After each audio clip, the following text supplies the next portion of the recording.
Cast is now starting. All attendees are in listen-only mode. We welcome you all to the webinar organized by MyCFO, a leading implementation services company which provides CFO and finance effectiveness services. Today on the panel we have Mr. Ramnath S, Executive Director and Lead CFO Partner at MyCFO. He is a qualified chartered accountant and a certified internal auditor from the Institute of Internal Auditors, USA. He brings with him over 30 years of experience, having worked in leading corporations like BASF, ILNFS, Fujitsu ICIM, and Rallis India. He is a key member of MyCFO's leadership team and leads the finance effectiveness practice, wherein he works with CFOs and finance teams of mid to large corporates in improving the effectiveness of the finance function. He has keen interest in sports. Weekend trekking is another area of his interest. He is a foodie and likes to try different cuisines and has good ear for music as well. In today's webinar, Mr. Ramnath will be sharing a CFO's perspective on habits to achieve success in business and life. In case you have any questions, do write into us. Over to you, Mr. Ramnath.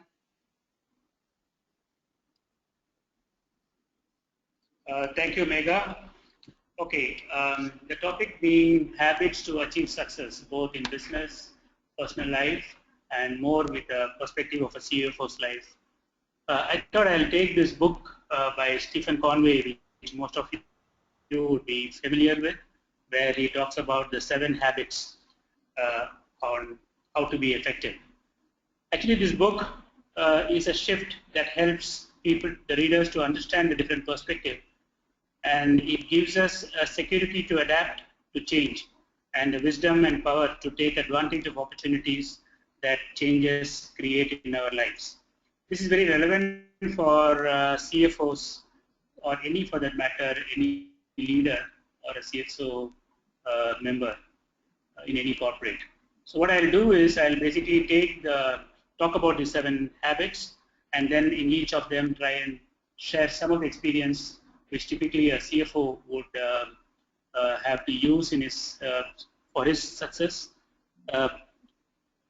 So that's the format, and then at the end of the presentation there are about 10 odd slides which I will go through, and after this I'll be also open for any questions that you may have. So now if you look at this 7 effective habits, broadly I thought we could classify into 3 categories. First one, 3 of them being in the realm of independence. When you say independence, it's about managing oneself. How do you manage yourself? The second realm is the interdependence. That means once you manage yourself, how do you lead others? And the last one is a continuous improvement, which is basically unleashing the potential of our leadership habits. So when you talk about the first 3, which is basically independence, that is, we talk about proactiveness. Proactiveness is basically all about roles and responsibilities and relationship in life. We will dwell upon that a bit more detail a little later. Begin with the end in mind. This is basically all about visualizing what we want to achieve in future. Rather than starting from where we are, we come from the future. We have a clear vision of what ultimately we want to achieve and proceeds towards achieving that. Once we do these 2, then we manage what is called as a putting first things first, basically all about how do we prioritize our actions to achieve our end. The second set is all about independence, as I mentioned, leading others. One of the prime thing is win-win, which is basically thinking win-win is all about collaboration. How do we make sure that it is not me that wins in any argument relationship or in any business dealings? It's a genuine feeling of mutually beneficial solutions. How do we create that kind of a relationship? And this is ultimately will lead to a long-term resolution of problems. Seek first and seek to be understood. Seek first to understand, then to be understood. It's all about communication, how do we listen to others, how do we create an atmosphere of caring and positive problem-solving environment, and SYNERGIZE is about teamwork. How do we create teamwork? And last set, which is about continuous improvement, is about sharpening our saw. That means how do we keep ourselves up to speed in terms of both personal and professional competencies. Yeah, now I'll go through each of these habits one by one, and then in each of them we'll also discuss about how typically this will affect the CFO in his day-to-day activities. When I say CFO, it is to cover all leaders or anyone who is in leadership position, need not be the head of a function or a head of a particular functions. So firstly, talking about proactive. Be proactive is about taking responsibility in your life. Basically, there are two kinds of situations. One, either you could be reactive, or you know how to choose your behavior. Reactive persons generally will find external sources or external reasons for not achieving or not able to meet certain objectives. Typically, a reactive person would be impacted by, for example, weather or general macro situation. If everything is good, I am in a good mood and I generally perform better. Whereas when you say proactive, it is recognizing that we are responsible or we are able to address the situation, focus on the time and energy that we can control, on areas where we have control. If you look at the next slide, there are basically two sets of circles. I mean, one is where we focus on areas of concern. So this is where typically a reactive person would focus. You would be more worried about the macro situation, external conditions, the weather, the terrorism in the world, and so on and so forth. Whereas a typical proactive persons focus on what one could do given a particular situation. It's more about problem solving. This is actually pretty important for a CFO. I mean, essentially, to begin with, a CFO first decides what would be my roles in a particular organization. For example, if he says my role is to create value in enabling value creation, or in preserving values, or in reporting values to the management, his commentary would not be one where he would be looking at the past. He would, of course, use the past as a basis, but would be more forward-thinking or looking at future. So most of his report that a CFO office would generate would be more forward-looking, something that would look at the development in the external situation and how the company would achieve their targets. So it's basically working on circle of influence. That's typically important for a CFO when you say proactiveness. Begin with end in mind. Basically, the question is about what sort of a mission do we create? It's about creating a mission statement. Success comes at the expense of things that were far more valuable to us. Basically, it's about our ability to visualize in our mind what we may not be able to presently see. It's based on the principle that we first create things in our mind and then we create them in a physical world. There's a conscious effort to visualize who you are or what situation we are in and where we want to achieve ultimately. So basically begin with end in mind means begin each day with a task or project with a clear vision of your desired direction, destination, and continue to be proactively working towards achieving this till we achieve the desired target. So this is about starting with end in mind. This again is quite important for a CFO, where once we know the what part of it, what exactly has to be achieved, it is then possible to work on the how and when part of it. So typically, in most of its targets, we don't just do a particular action for the sake of finishing that task, but we know the end game. So if a proposal comes to a CFO's office, he knows that the ultimate purpose, and accordingly will be able to take better decisions. So this is what we say end in mind. Putting first things first, here we talk about prioritization. Not doing everything that comes your way is okay. There is no need to overextend oneself. All tasks are not equally urgent, so it is a question of prioritizing. All it takes is to realize that we have a right to say no when it is necessary, and then focus on the highest priorities. The question we addressed here is that of time management. First things that, or those that we think personally are of important or which are of high priorities, and then prioritize them and focus them. Also to know our own personal ability, that most of us, either if we tackle those things when you are fresh or most awake, rather than taking on things which are the difficult ones at a time when we are not really active or fresh. Invariably, most things somehow in a company lands up in a CFO's desk, whether it is some decision on a capex spending, or whether it is something to do with a discount policy by a sales team, or whether it is increasing manpower. So it is extremely essential. This is a very important area where CFO would need to focus. With a limited bandwidth, it is essential that the CFO prioritizes on what is essential.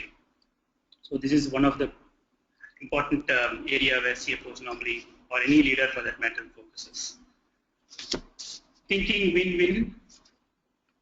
This is about collaboration. Most of us learn that we try to compare, and we are also we tend to be in the realm of competition. So think win-win is all about moving from a cooperative arena to a more competitive, from a competitive arena to a more cooperative arena.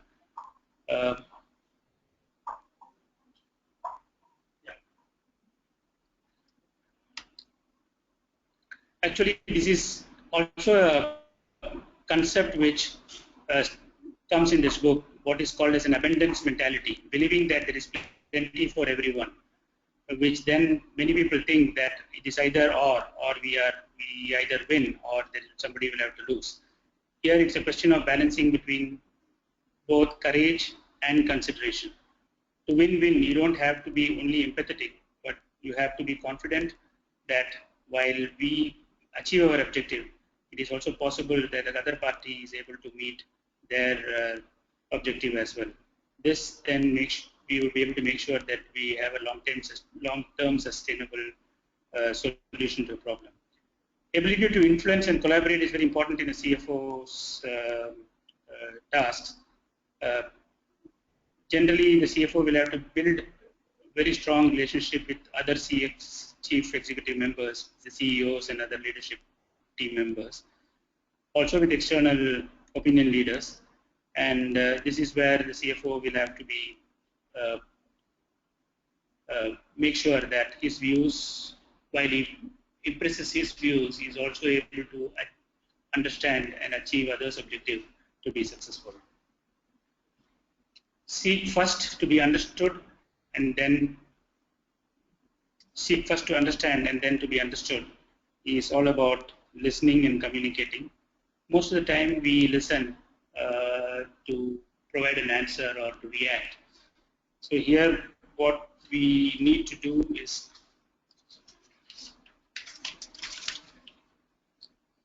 we do not listen with the intention to reply, but with an intention to understand the other's perspective. We generally tend to have a selective hearing, only a certain part of the conversation, and attentively focus only on the words rather than the meaning behind the entirety. So, because most of the time we listen with intention to reply and not with intention to understand. here is a very important thing for a CFO, where he deals with other counterparties in the companies or other functional leaders in the companies who have sometimes contrary objectives. For example, there is a request for an investment, or a sales head comes with a request for a huge discount, price discount.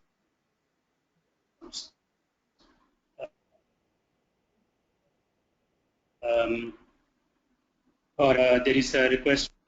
Generally, the CFO tends to be someone who says no as a first answer rather than fully understanding or absorbing the other's perspective.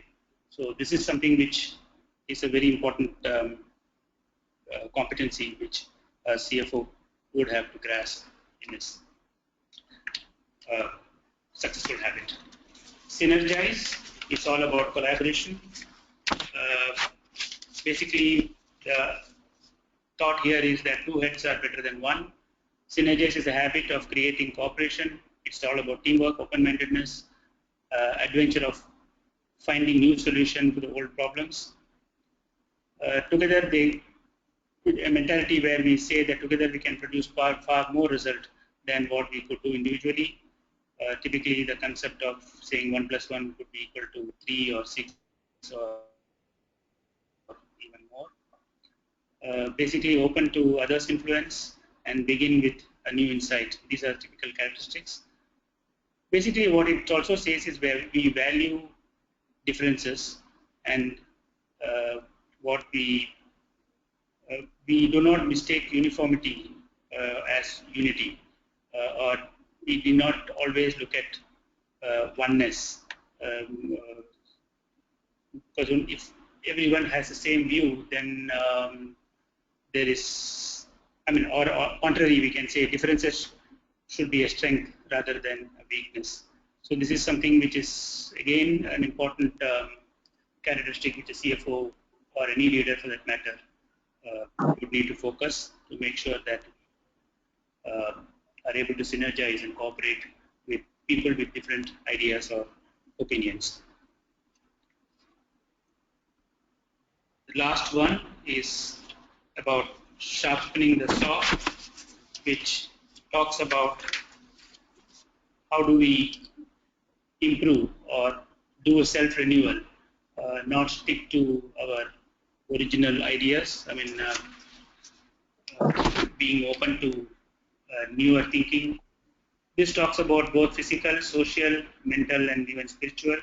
It keeps us fresh, that we keep renewing our thinking, make sure that even physically we are at our top in terms of making sure that we have good physical or energy in ourselves. Social, making sure that we have good social and meaningful connection with others. Reading, teaching, being up to date on our both professional as well as general awareness.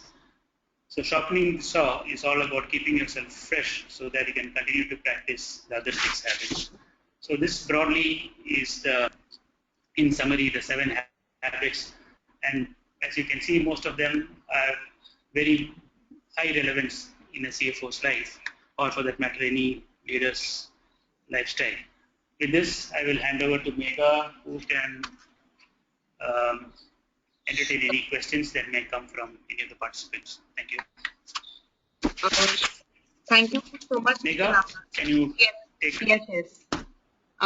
Thank you so much, Mr. Ramnath. We do have a couple of questions that have come our way.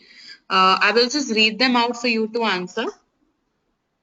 The first one is, how does one take out time from his daily routine for unplanned urgent activities?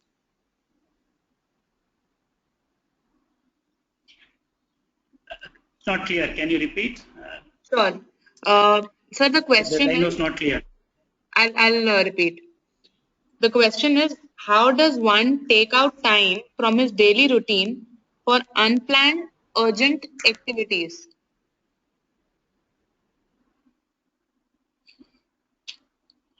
Unplanned. Yes.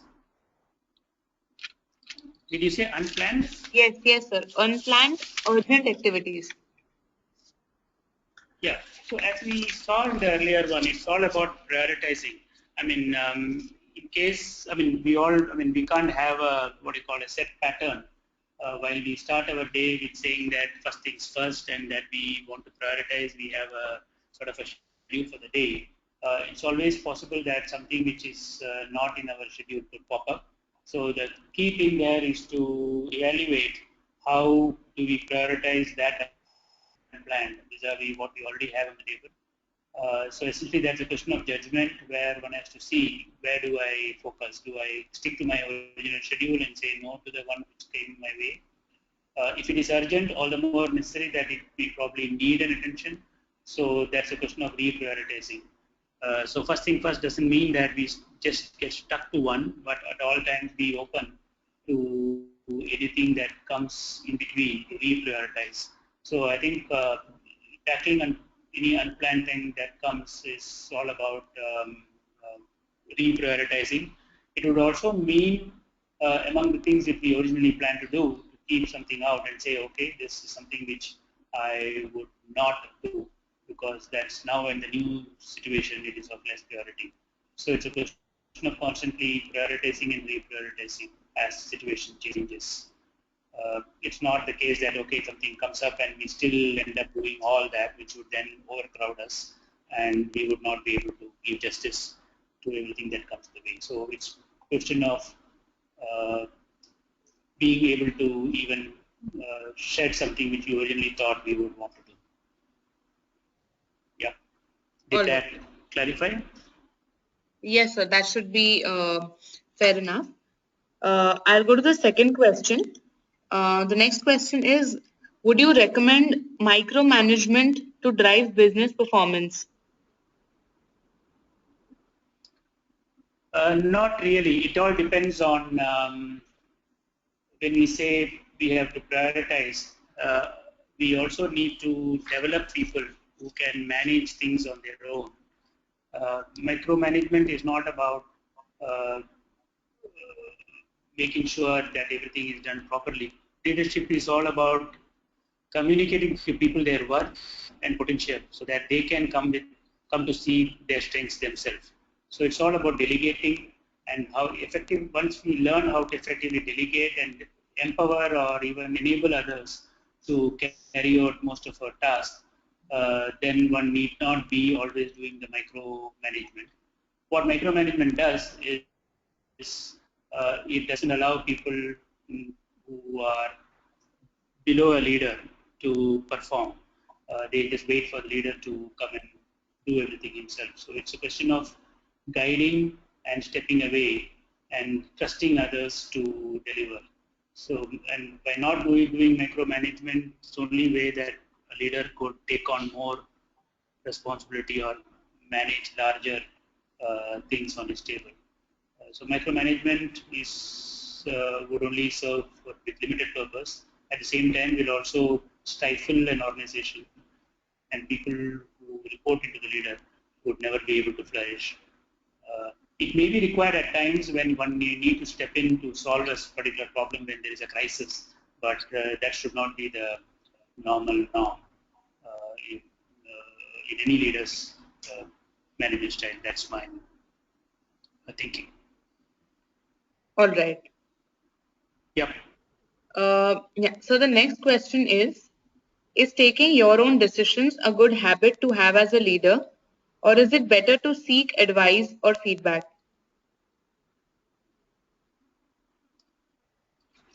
I think ultimately the manager or a leader will have to take the decision, but it should always be based on inputs or opinions from the team members. Because as we said, it's always better to two minds synergize, that is combined strength of the people and positive teamwork is created only when you involve others in the decision-making process. It also encourages ownership. People would be able to be a part of the decision. So it's a question of listening to others, hearing, understand what their perspectives are. As we discussed, it's also to seek first to understand others' perspective and then give out the leader's view Ultimately, yes, the leader will have to own the decision and he'll have to conclude the decision. So you should not allow the whole discussions to meander and then with no decision being taken. The responsibility of a decision making remains with the leader, but it is always essential that he combines the strength of the people and achieves that by the team and after getting inputs from all who are involved or who are going to deliver the results. Uh, so leader will have to take decision, but input from others is always necessary. All right. Yeah. So the next question is, which traits hold back finance professionals from becoming a CFO? Which trait? Hold back I could not hear you. Sorry, can you repeat? Sure. I'll repeat the question. The question is, which traits hold back finance professionals from becoming a CFO?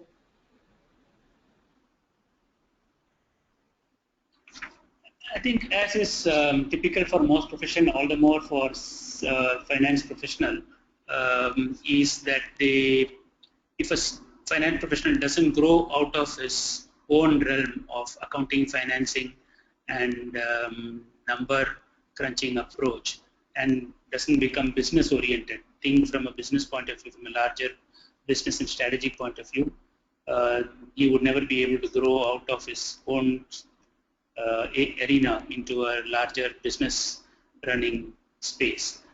Other problem for CFOs generally is that during their tenure, unless they step out and into running business at some point in time or being part of the business management in some point of time, they would not develop their ability to understand the business drivers.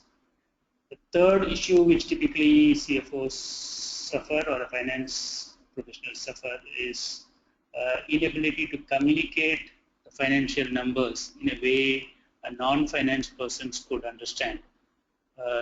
So this is something which CFO constantly, most CFOs are very poor communicators, and this is one area where they need to focus to make sure that the views and ideas are well understood by people who are not very strong in the finance or the number space. So these three characteristics, that is understanding the business, getting out of the own domain, and thirdly, ability to communicate and understand others' perspective. I think these characteristics I feel are the ones, unless developed, would hold him back into his own domain. All right. Sir, we have a question from Mr. Abhishek Boyle, who's a part of the webinar currently. The question is, people need to have a backup plan, whereas some views counter it by stating that if you build a backup plan, it means you are not serious with your plans. What is your view? Yeah. Yes, Abhishek, I think it's a good thought-provoking question. Backup plans are required more as a risk mitigation or a risk avoidance measure. So it's not that having backup plan means that we are not confident about our plan A. Plan A is what one would pursue if everything goes as per our originally envisaged scenario. But the thing is, if you do not have a backup plan and for whatever reason situation changes or not in the way what you originally envisaged, one could end up in being almost back to square one with absolutely no results. So plan B is always necessary, especially in critical projects, that we are able to quickly bring that up to speed and implement it should something change in our originally envisaged procedure. So backup plan, yes, always necessary for critical project is my view. Because without that, we may end up suddenly getting lost in case things change. And invariably, in business scenarios, situation would not always develop the way we want. Just to give an example, for example, we say that we are going to go ahead and embark upon a big sales promotion program at the beginning of the year. And as the year develops, if you find that the originally envisaged growth is not happening, we should have a plan B to say what do we do in terms of how much do we cut in our recruitment, how much do we cut in certain areas of expenditure, so that we don't get into a sudden confusion or panic when things do not turn as per our originally thought out plan. So I think it's a question of having plan B at all times so that we quickly are able to react to changes in market situations. All right. I hope that.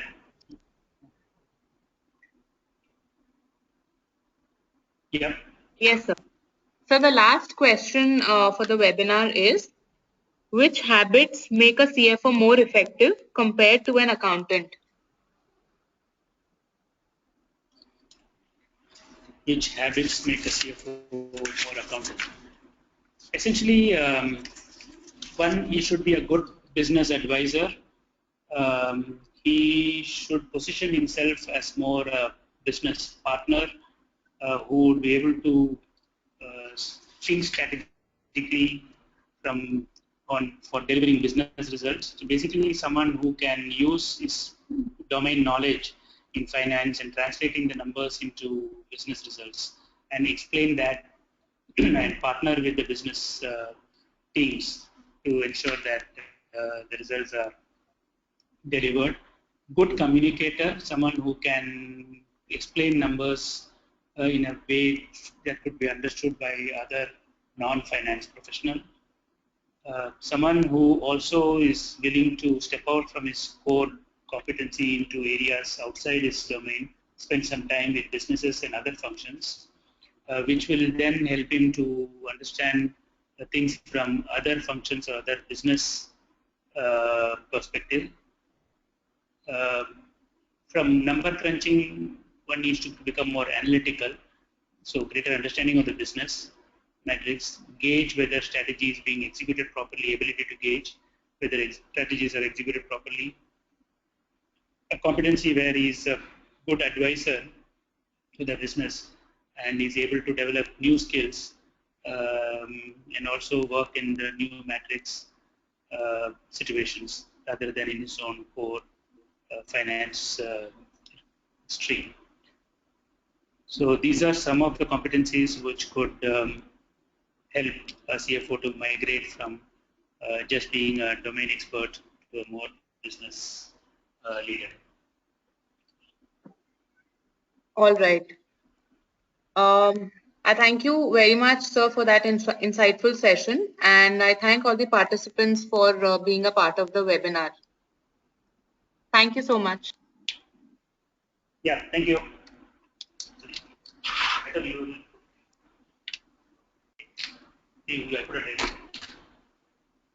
Hardly anybody attended here.